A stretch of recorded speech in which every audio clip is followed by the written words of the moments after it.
بسم الله الرحمن الرحيم.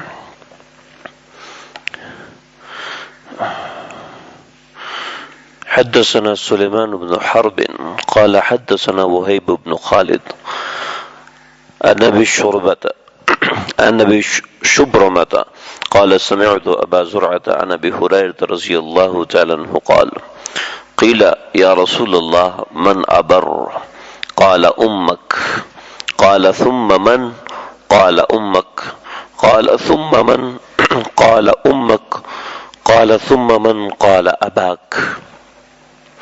سیدنا ابو ہریرہ رضی اللہ تعالیٰ عنہ سے روایت ہے، وہ فرماتے ہیں کہ رسول اللہ صلی اللہ علیہ وسلم سے پوچھا گیا، اے اللہ کے رسول، میں کس کے ساتھ حسن سلوک کروں؟ تو آپ صلی اللہ علیہ وسلم نے فرمایا اپنی ماں کے ساتھ۔ جب دوبارہ پوچھا کہ کس کے ساتھ حسن سلوک کروں، آپ نے فرمایا کہ اپنی ماں کے ساتھ۔ تیسری بار پوچھا کہ کس کے ساتھ حسن سلوک کروں، آپ نے فرمایا کہ اپنی ماں کے ساتھ۔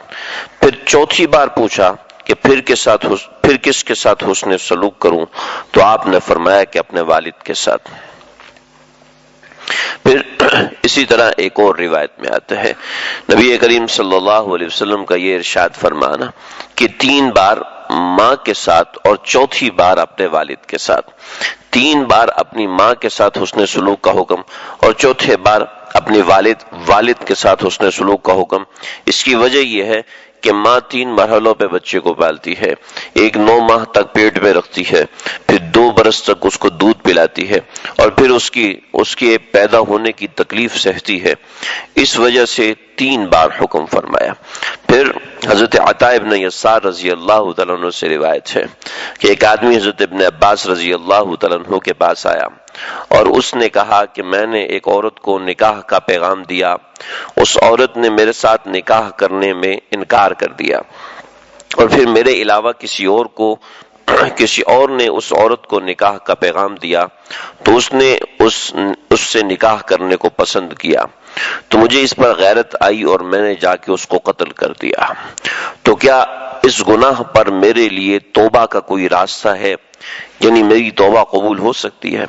تو حضرت ابن عباس رضی اللہ تعالیٰ عنہ نے فرمایا کہ کیا تیری ماں زندہ ہے؟ اس نے کہا کہ نہیں۔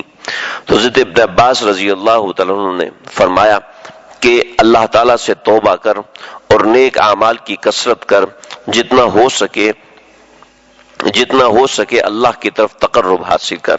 پھر ایک اور روایت میں ہے کہ حضرت ابن عباس رضی اللہ تعالیٰ عنہ نے پوچھا کہ تیری ماں زندہ ہونے کے بارے میں جو سوال کیا گیا، تو آپ رضی اللہ تعالیٰ عنہ نے فرمایا کہ میں والدہ کے ساتھ حسن سلوک سے بڑھ کر کوئی ایسا عمل نہیں جانتا جو اللہ کے نزدیک زیادہ قربت والا ہو، یعنی جس کی وجہ سے انسان کے بڑے بڑے گناہ مٹا دیے جاتے ہوں۔ یعنی والدین کے ساتھ حسن سلوک اتنا بڑا عمل ہے کہ اس کی وجہ سے قتل جیسے بڑے گناہ بھی اللہ معاف فرما دیتے ہیں۔ علامہ فرماتے ہیں کہ دل میں گناہوں پر ندامت اور پشیماں ہو کر اللہ کی دربار میں معافی مانگنا، اسی کا نام توبہ ہے۔ اس توبہ کی وجہ سے انسان اس عذاب سے بچ جاتا ہے جس عذاب کا وہ مستحق ہوتا ہے، اور اللہ اس کو معاف فرما دیتے ہیں اور اس سے راضی ہو جائے تو سمجھ لو کہ اس کی توبہ قبول ہوگی۔ اس کے علاوہ اعمال صالحہ بھی گناہوں کو مٹا دیتے ہیں، اللہ کی رحمت کو کھینچنے کا ذریعہ بنتے ہیں کہ ان الحسنات یذہبن السیئات، کہ بے شک نیکیاں برائیوں کو مٹا دیتی ہیں۔ بعض اعمال صالحہ کی برکت سے اللہ تعالیٰ بڑے بڑے گناہگاروں کو بخش دیتے ہیں، ان سے راضی ہو جاتے ہیں۔ اس حدیث سے معلوم ہوا کہ والدہ کی خدمت بھی انہی اعمال میں سے ہے جن اعمال سے بڑے بڑے گناہ معاف ہو جاتے ہیں۔ ایک اور روایت میں نبی کریم صلی اللہ علیہ وسلم کے پاس ایک صحابی آئے اور اپنے کسی گناہ کا ذکر فرمایا، تو فرمایا کہ کیا تیری والدہ زندہ ہے؟ عرض کیا کہ نہیں یا رسول اللہ، والدہ زندہ نہیں ہے۔ فرمایا تو کیا تیری خالہ زندہ ہے؟ کہ جی یا رسول اللہ، میری خالہ تو زندہ ہے۔ تو آپ نے فرمایا جاؤ اور جا کے خالہ کی خدمت کرو، کہ اس کی خدمت کرنا ماں کی خدمت کرنے کے مشابہ ہے، اور اس کی خدمت کرے گا تو اللہ تعالیٰ تیرے گناہوں کو معاف فرما دیں گے۔ تو والدین کی خدمت اور والدین کے قائم مقام جو والدین ہوتے ہیں، جیسے والد اگر نہیں ہے تو چچا، والد اگر نہیں ہے تو ماموں، والدہ اگر نہیں ہے تو خالہ، والدہ اگر نہیں ہے تو پھوپھی، وغیرہ وغیرہ۔ جو والدین کے قائم مقام ہوتے ہیں، جیسے بڑا بھائی مثل والد کے ہوتا ہے، ایسے بڑی بہن مثل والدہ کی ہوتی ہے، تو اسی طریقے سے ان لوگوں کا اکرام کرنا، ان لوگوں کی خدمت کرنا، خدمت کا کوئی بھی درجہ ہو۔